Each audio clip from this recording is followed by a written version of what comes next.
In my last video, I taught you how to do a 3-strand braid using the underhand method. In this video, I'm going to show you how that same 3-strand braid turns into a cornrow. Now don't be scared, cornrows aren't complicated. They're just underhand braids with added hair. And I'm going to show you how to do them step by step. So let's jump into it. Now that we have our underhand braid down, how does this turn into a cornrow? A braid becomes a cornrow when you add hair from the scalp before each underhand cross. The first thing you're going to want to do is create a clean, straight part starting from the front of the head all the way down to the nape of the neck.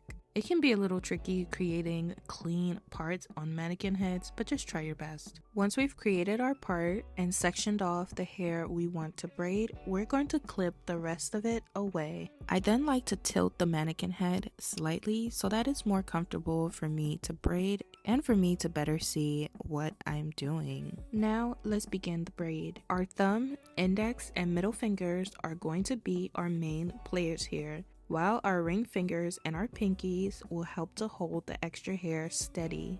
I'm using the tail of my comb to split a small part in the front into 3 small strands. And just like our underhand cornrow before, we have a left, a middle, and the right. Now watch the placement of my hands. My fingers will stay low and close to the scalp. Now we're going to begin our underhand braid. The right strand goes under the middle and the left strand goes under the middle. At this point, you're doing a regular underhand braid just sitting on top of the scalp. I like to repeat the underhand crossing motions at least 2 to 3 times before I start adding in the loose hair. This keeps the front of the hair nice and neat and secure.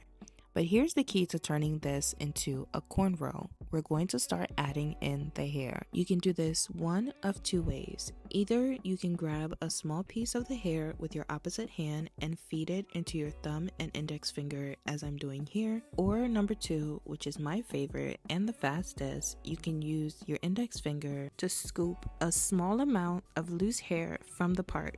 And from there, all you need to do is add that hair to the strand you are about to cross. Most of the times, this is your middle strand. And once you go ahead and cross that strand, you just repeat this process all the way down the braid. And this is the motion we are going to repeat all the way down until we get to the nape of the neck. Remember to maintain even tension as you're braiding and keep your fingers low and close to the scalp. This way, your cornrow stays flat.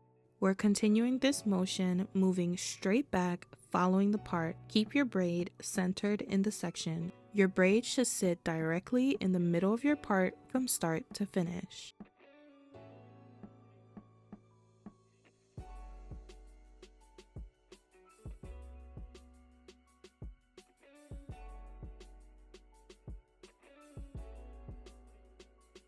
Once you've gotten to the nape of the neck and all the loose hair from the scalp has been added, the braid will slightly lift off the head like this. Now this is your cue to stop adding hair and continue braiding underhand as a regular 3-strand braid as we did before. As you're braiding down, sometimes you'll notice that one piece is running out of hair or getting thinner than all the others. This usually happens around the bottom 3 to 4 inches of the braid. Here you would have to pause and identify the thickest strand. If one is too thin or short, and the other one is a little chunkier than the others, that's the one you'll borrow from. To balance it out, use your fingers to gently split a small bit of hair. From the thicker strand, use your thumb and index finger to pinch off a small section of the hair and add it to the thinner strand. Not too much, just enough to even them out. And make sure it blends smoothly so the braid doesn't look bulky. After balancing the strands, you can continue your braid. You'll notice the pattern stays consistent and the ends braid tighter, reducing unraveling. And if the imbalance happens again further down, you can repeat the process to maintain the braid shape all the way to the tip. I like to use this method once I'm approaching the end of my braid. This time borrowing little pieces from each strand to confuse the braid so that the braid stays tight and it will be less likely for it to unravel. And once you have your first cornrow done, now all we have to do is repeat these steps all throughout the mannequin head until we are done with the entire head. While I'm finishing this up, here are a few tips to keep in mind and to guide you if your cornrows aren't looking too great. Number 1, if your braids are looking very bumpy or lumpy, this means your sections are too big or uneven. Number 2, if your braid keeps lifting, this means your hands are too high. Reposition your hands low and close to the scalp. Number 3, if your braids are crooked, this means you're adding hair unevenly. And number 4, if your braids are too loose, that means you're not adding enough tension at the root. While you're braiding, focus on clean parts because your cornrows will only look as neat as your parts. Also focus on slowly practicing the underhand motions consistently. Once your hands learn the pattern, everything will flow and you will start braiding faster and faster. Once you get the technique down and your fingers get used to the pattern, the speed will come after.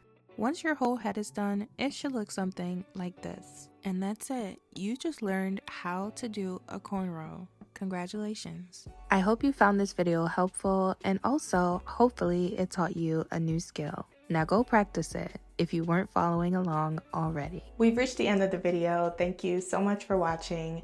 If you did enjoy this video or any of my content, don't forget to hit that like button and subscribe for more videos like this, as well as drop me a comment down below if you have any questions or requests at all, and I will be sure to get back to you. I love you, but remember, the Lord Jesus Christ loves you more, and I'll catch you on the next one.